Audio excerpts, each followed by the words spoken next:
Test champion team South Africa سے پاکستان جب match جیتا اس کے دوران ڈریسنگ روم میں ایک بچہ جنگلہ پھلانگ کے گھس جاتا ہے اس ڈریسنگ روم میں جہاں پہ کرکٹرز ہوتے ہیں، آلریڈی ٹیم ہوتی ہے وہاں پر. وہ گھبرا جاتی ہے دیکھ کر. سیکورٹی اس بچے کو لے جاتی ہیں اور اس پر پرچہ بھی درج ہو چکا ہے، ایکشن لیا گیا ہے. آپ اس کو کیا کنسیڈر کرتے ہیں؟ آپ کی کیا رائے ہے؟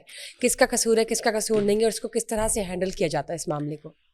پہلے تو بات کو سمجھو، ایک سیکیورٹی پروٹوکولز ہیں، اور اگر کہیں پہ بیریئر لگے ہوئے ہیں، سیکیورٹی ہے، اور آپ کو بتایا گیا کہ یہ جگہیں آپ کے جانے کے لیے نہیں، تو پبلک کو وہاں نہیں جانا چاہیے. اگر پبلک کا کوئی بھی بندہ وہاں پہ جائے گا ایز پر لا، تو اس کے اوپر اس کے خلاف کاروائی ہوگی.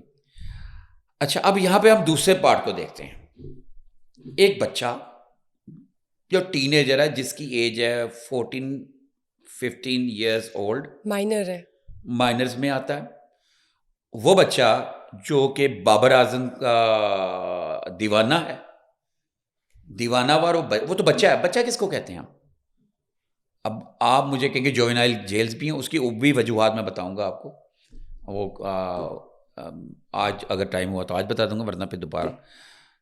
اب ایک ہائی سیکیورٹی ایریا ہے، ساؤتھ افریقہ کی ٹیم ہے، آپ کے ساتھ ماضی کے اندر سری لنکن ٹیم کے اوپر لبرٹی پہ ایک حملہ ہو چکا ہوا ہے.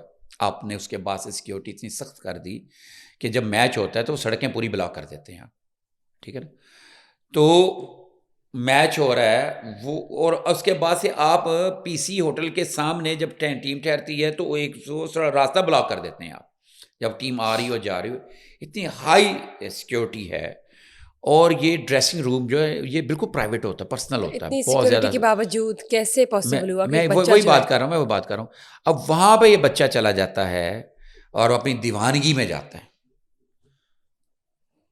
بچہ کوئی ملزم یا ایسا نہیں ہے جس کے اوپر مقدمہ درج ہوا ہے. میں نے پہلے بات کی کہ یہ جو بھی کوئی لا توڑے گا، سیکیورٹی کو پاس کرے گا، آگے جائے گا، کراس کرے گا، اس کے اوپر قانونی کاروائی لا کے مطابق ہوگی. تو وہ انہوں نے کی. یہاں پہ ہونا یہ چاہیے تھا کہ جو حضرات جو وہاں پہ پولیس والے یا سیکیورٹی والے یا وہاں کے پی سی بی کے لوگ یا پھر وہ وہاں کی جو قذافی اسٹیڈیم کی سیکیورٹی اور دیگر ذمہ داران جن کی ڈیوٹیاں تھیں، ان کو اس قدر ایسی سزا دی جاتی کہ وہ یاد کرتی اتنی بڑی غفلت ہوئی کیسے.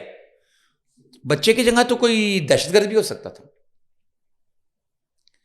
بچے کی جگہ کوئی خطرناک کریمنل بھی ہو سکتا تھا، پوائنٹ، کوئی ٹارگٹ کلر بھی ہو سکتا تھا. یعنی کہ ہماری مینجمنٹ یا آپ سیکورٹی مجھے یہ ویک تھی، بتائیں. بالکل ہم یہ کہہ سکتے ہیں. میں نہیں بات کر رہا ہوں، میری بات وہی بات ہے جو میں کر رہا ہوں نا. میری بات کو ذرا سمجھو ذرا. وہ یہ ہے بشرا کہ اتنی ہائی رسک سیکیورٹی کے اندر ایک بچہ وہاں تک چلا گیا تو کیسے چلا گیا؟ میں تو یہ کہتا ہوں اس بچے کو تو آپ کو ہار پہنانا چاہیے تھا کہ تم نے ہماری فول پروف سیکیورٹی کو بریک کر کے دکھایا. آپ نے ایک چھوٹے سے معصوم بچے پہ پرچہ دے دیا. سر ایسا پاسبل تو نہیں نا کہ بچے کو راستہ بھی معلوم تھا، میرے کوشچن کو سمجھے، اس میں اتنے میرے گٹس پوائنٹ تھے، کو سمجھے اتنی کہ کرش یہ تھی. ایسے ممکن کیسے ہوا؟ کوئی سپورٹ یا بیک بھی تو ہوگی نا. نہیں، کون سپورٹ بیک کرے گا بچوں کے؟ ایسے کوئی ماں باپ کوئی نہیں ایسے کرتا. وہ الگ بات ہے ہمارے آج کے پوڈ کاسٹ کے بعد بچے کو پتہ نہیں کس کے ساتھ ملا دے.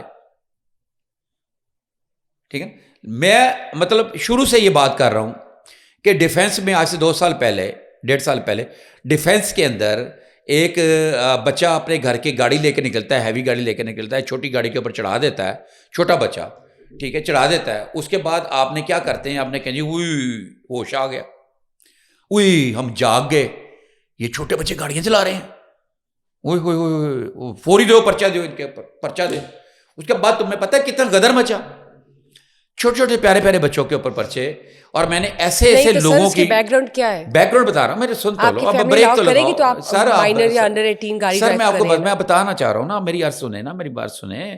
آپ نے یہ جو قانون جو بنائے جاتے ہیں نا، قوانین بنائے جاتے ہیں، یہ اصلاح کے لیے ہوتے ہیں،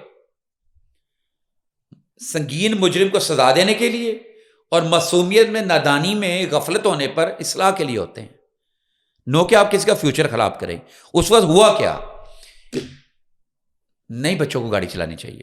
ابھی میں صرف آ رہا ہوں، میں اس کی ایگزامپل دے رہا ہوں نا ساتھ میں، ایک یہ سمجھانے کے لیے ہے لوگوں کو اس کی زیادہ چیز جو میں نے بات کی ہے لوگوں کو زیادہ اچھے سمجھ آئے گی. جو میں نے کہا ہے کہ اس بچے کو انہوں نے سیکیورٹی بریک کر کے دکھا دی, جو آپ کے جس کے اوپر دعویٰ آپ کر رہے ہیں کہ بڑی زبردست سیکیورٹی ہے, تو آپ یہ تو دیکھیں اس بچے نے کیسے بریک کی ہے, اس کے ذمہ داران کون ہے, بریک کیسے ہو گئی. آپ یہ نہ دیکھیں کہ آدھا گلاس خالی ہے, آپ یہ بھی تو دیکھیں آدھا گلاس بھرا ہوا ہے. میں اس بچے کی کوئی سپورٹ نہیں کر رہا, نہ میں اس بچے کے حق میں بول رہا ہوں, میں صرف یہ بات کر رہا ہوں کہ اتنی ہائی سیکیورٹی جس میں ساؤتھ افریقہ ٹیسٹ چیمپئن جو ہے, ورلڈ چیمپئن, ٹیسٹ چیمپئن کو ہماری ٹیم نے ہرایا, اور وہاں پہ وہ بچہ چلا گیا ڈریسنگ روم میں, اور ٹیم نے تو ڈرنا تھا. نیچرل سی بات ہے, جہاں پہ کوئی بندہ آؤٹ سائڈ آ ہی نہیں سکتا, ایک دم سے فلان کے سامنے بچہ آ جائے تو جو بھی کوئی ہوگا ڈر جائے گا, ڈرنا ہی تھا. لیکن میں یہ کہہ رہا ہوں یہ بچے کا جو آپ نے مجھے بتائی ہے نا ایف آئی آر, اگر یہ ایف آئی آر ہوئی ہے تو انہوں کو یہ دیکھنا چاہیے تھا. اب یہ کیا کریں گے, جو میں بات بیچ میں رہ جائے گی, میں بات کو کمپلیٹ کروں پلیز. ایسے ایسے کیس میرے سامنے آئے کہ باپ کی ڈیتھ ہو گئی ہوئی ہے اور بچہ کسی دکان میں کام کرتا ہے, دور تک چھوٹی بہنیں اس کی کالج جاتی بہنیں, گھر میں کوئی مرد نہیں ہے, بچے کی ایج 15 سال ہے یا 16 سال ہے یا 17 سال ہے, وہ اپنی بہنوں کو بٹھا کے موٹر سائیکل پہ چھوڑنے جا رہا ہے, تو اس نے ٹریفک وارڈن روکا ہے, روک کے اس کے اوپر جناب ساتھ ہی ہتھکڑی لگوائی, تھانے میں بند کرا دیا. اس طرح کے واقعات ہوئے. مجھے نا وہ راؤ بابر صاحب ہیں آر پی او باولپور, ان کی مجھے ایک ویڈیو بڑی زبردست لگی. وہاں پہ بھی انہوں نے ایک سخت کاروائی, سخت ایکشن لیا, لیکن چھوٹے بچوں پہ ایف آئی آرز نہیں دیں. ٹھیک ٹھیک, چلیں دیکھتے ہیں کہ تو معاملہ یہاں جو ہے پہ تو مزید آگے ایف آئی آر ان پہ ہونی چاہیے تھی جن کی غفلت تھی. چلے دیکھتے ہیں کہ مزید تفصیلات اس حوالے سے کیا ہیں.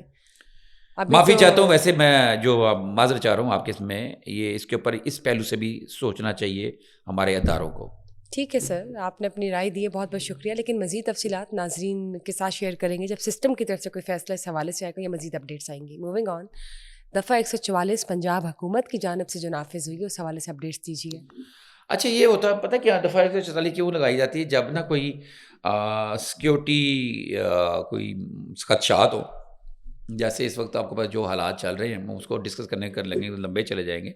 یہ دفعہ 144 کا مطلب لگائی گئی, اس کا مطلب یہ ہے کہ 3 سے 4 سے زیادہ لوگ جو اکٹھے نہ ہوں, اور اسلحے کی کسی قسم کی نمائش نہ ہو, اور لاؤڈ سپیکر کا مطلب اعلانات کوئی یہ استعمال نہ ہو, اور فرقہ وارانہ نفرت امیز اشتعال انگیز تقاریر نہ ہو, اور اسی طرح کوئی کانٹینٹ جو ہے نا وہ تقسیم نہ کیا جائے, کہیں پہ کوئی کچھ تحریر نہ لکھی جائے, دیواروں پہ لکھی جائے, اس طرح کی تمام چیزوں پہ پابندی ہوتی ہے.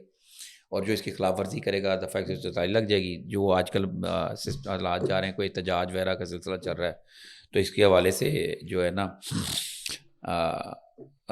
وہ اداروں کی اطلاع تھی کہ خدشہ ہے اس کی دہشت گردی اور امن عامہ کے خدشات کے پیش نظر احکامات جاری کیے گئے ہیں. اور یہ جو ہے نا سیکرٹری داخلہ پنجاب ڈاکٹر احمد جوید قاضی نے اس کے احکامات جاری کیے ہیں.